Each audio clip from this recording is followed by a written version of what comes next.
Hello, my friends, and welcome to Rick Reads. Today we'll be continuing The Demon with Chapter 10. Dante sat atop a building, watching the city lawmen scurry around in search of him.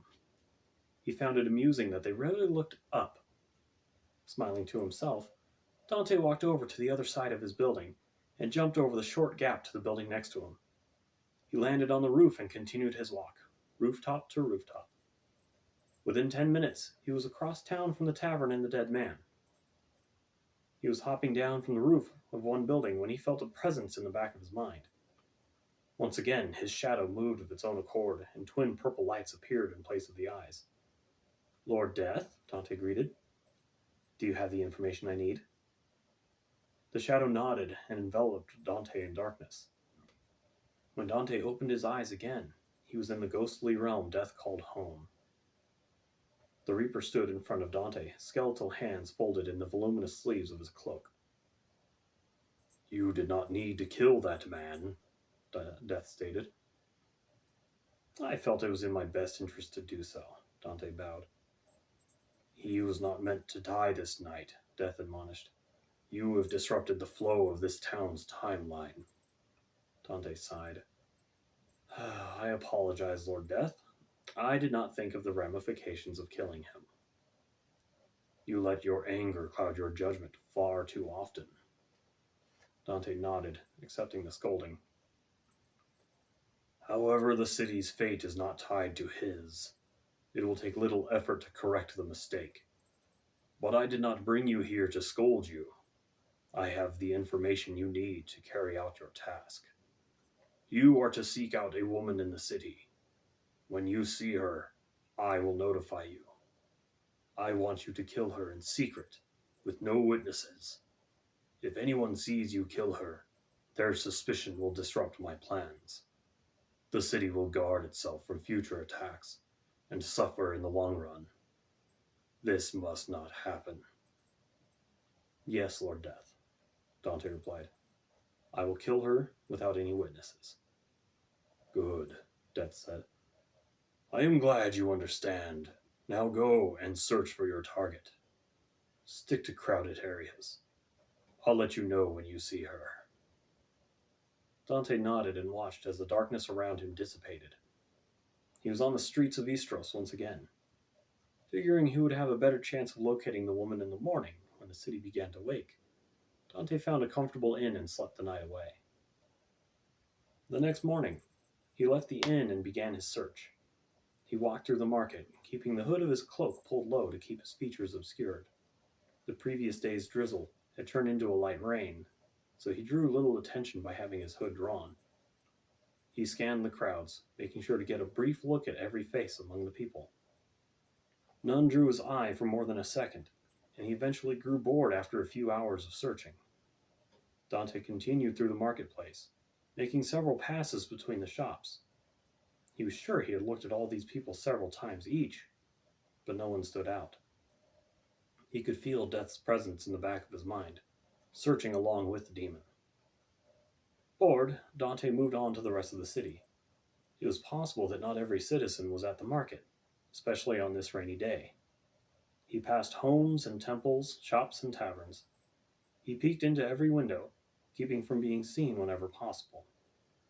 None caused Death to react. Finally, Dante found himself outside the tavern he had visited the night before. He was trying to avoid this place, knowing the patrons would recognize him and call the guards. The place was still busy, likely with many of the same patrons. Keeping his hood low, Dante entered the tavern and sat in the opposite corner from where he sat the night before.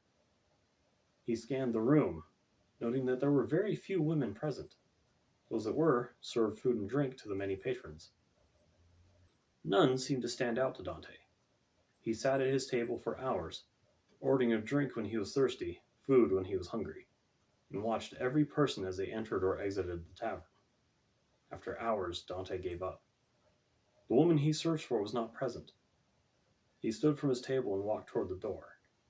As he was walking through the doorway, he nearly bumped into someone coming in. He glanced at the person too quickly to register a face, but the presence in the back of his mind caught the sight immediately. "That is her," Death's voice hissed. Dante stopped and looked harder at the person he had nearly run over, and his eyes widened. Stacy gasped and covered her mouth in surprise. "You're him," she whispered. Acting quickly, Dante put one arm around her waist and placed his hand over her mouth and pulled her close. She couldn't resist his strength, and she was half carried, half dragged out of the tavern.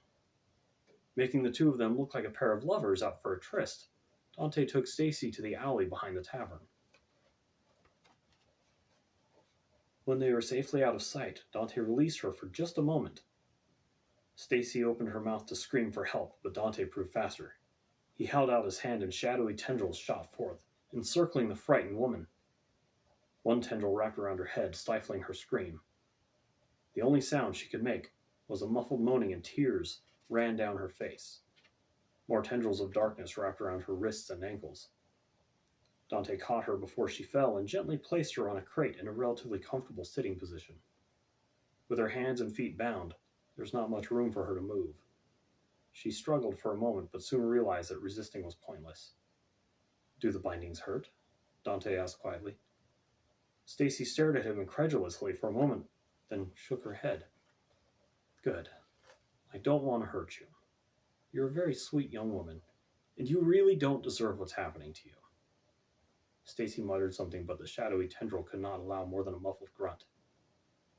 "Promise me you won't scream, and I'll remove the gag," Dante stated. Stacy nodded, tears still streaming down her face.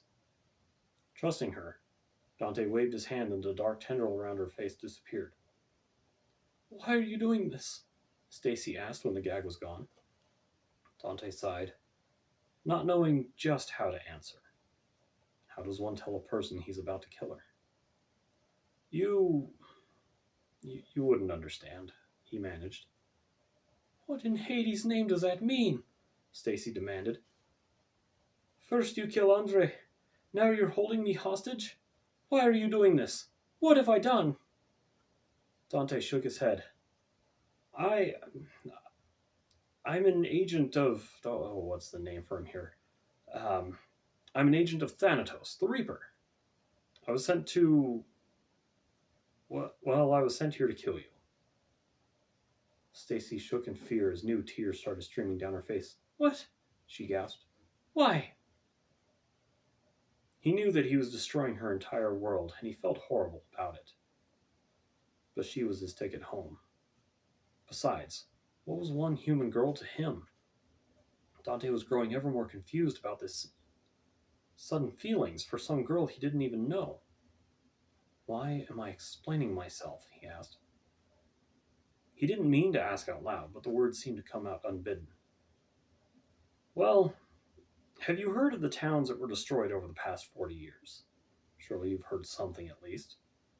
Stacy continued to shake and shook her head in disbelief. "What does that have to do with this?" she asked. "Please just let me go." Dante sighed again, rubbing his chin in thought. I was the one who destroyed those towns. The reason for that is the same reason I have you here. I was sent to this era from another time in the future. I imagine that sounds rather ridiculous to you, but it is true. Lord Death, Thanatos, sent me here to destroy those towns. In my time, those towns become targets in a massive war. The towns were bustling cities in my time, and their destruction caused more damage to our world than it could sustain. You see, there were these... how the hell do I explain this? It's like Zeus's lightning bolt, but 1,000,000 times more powerful. One blast could level an entire city bigger than Istros. Now, imagine thousands of these blasts, occurring all over the world. The destruction was too much for the world to handle, and too many people died. Thanatos sent me back to destroy key cities, so they wouldn't be as prominent in my time. The idea is to cause the cities to not become targets in the war, thus saving billions of lives. And now, I'm here to... Wait. Why am I after a single person? Dante shook his head, confused about his mission for the first time. Before, it had been so simple. Take out key cities. Now he was after only one person? But why? He looked to Stacy to see if she was following him in his confused ramble. Her expression was dumbfounded and steeped in confusion, but she wasn't moving at all. She did not even seem to be breathing. Confused, Dante looked around. A stray cat was stuck in mid-leap from a low wall nearby to the alley floor. A drop of gutter water was caught in the air, frozen between the gutter and the street. A robed figure approached Dante from the other end of the alley. "Lord Death," Dante gasped. "What did you do?" "I froze time, Dante," Death replied. "I realized I forgot to tell you why you must kill just this girl." Dante nodded, saying, "Good. I was beginning to wonder." Death stood next to the frozen form of Stacy. "One day, this woman will become one of the most powerful witches of all time. She would be responsible for untold suffering and death. What's worse, she would absorb the souls of her victims, leaving me drained of power. If that happens, she could overthrow me. If a witch of her caliber takes my mantle, her lust for power would destroy not only Earth, but heaven and hell as well. And she wouldn't stop at her own time. She would unravel all of time to gain more power. She must not be allowed to become a witch." Dante was lost. But to become a witch, she would have to make a deal with a powerful demon. The only demon with the kind of power she needed to accomplish all of that would have to be the King of Hell himself. "Oh, no, I see. It'd be easier to kill her now rather than assassinate a King of Hell." Death nodded. "Exactly. Normally, I would have you go for the source of the power. But in this case, killing the source would cause a war. There's already been one war between worlds. We do not need another." "Very true," Dante agreed. "But how do I tell her that?" Death stared at Dante from under the darkness of his hood.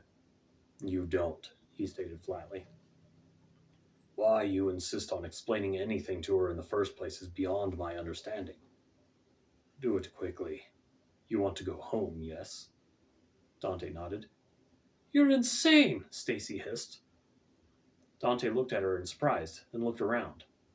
Death was gone and time had resumed. He shook his head, wishing he could have had some warning. "I think I would believe you had I not been through the things I've experienced," he said. Stacy struggled against her bonds, trying to get away from the madman. Dante sighed and shook his head in defeat as he slowly drew his sword. "I am deeply sorry to do this to you, Stacy. I know you wouldn't believe it, but I feel like things could have been different for you and me in a different life." He grinned at what he'd just said. That sounded less crazy in my head. Stacy froze and eyed the sword, blade reflecting the meager moonlight, and opened her mouth to scream again. Once more, shadowy tendrils shot out of Dante's hand and silenced her scream before it ever left her throat. He stood there for a long time, wondering why he was hesitating. This human was his chance to go home. Even if the thought did not hold much appeal to him, his future could hold something better. But why couldn't he strike? What was staying his hand? Stacy looked up at him with pleading eyes. She saw his hesitation and hoped he would not kill her. She struggled some more, trying to loosen the bonds, but the dark tendrils would not budge. She silently prayed to whichever god she believed in that may be listening and deliver her from harm. Dante stared into her tear-filled eyes and felt his heart fall. Why was he so saddened by the pitiful look this human woman gave him? He raised his sword, trying to prepare himself for the strike, but faltered.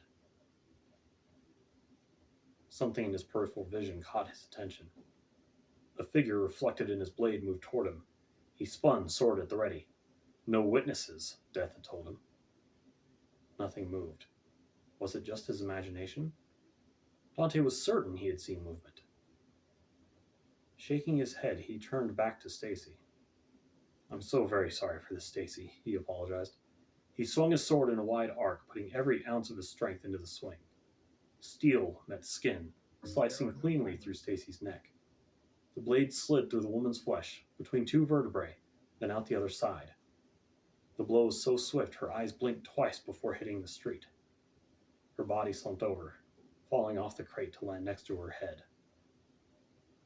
Dante closed his eyes, holding back the tears that threatened to force their way out. He was still confused by his feelings for this girl, but knew that if under different circumstances, they could have been very close. He forced those thoughts from his mind. He had to kill her. Death had warned him of the alternative.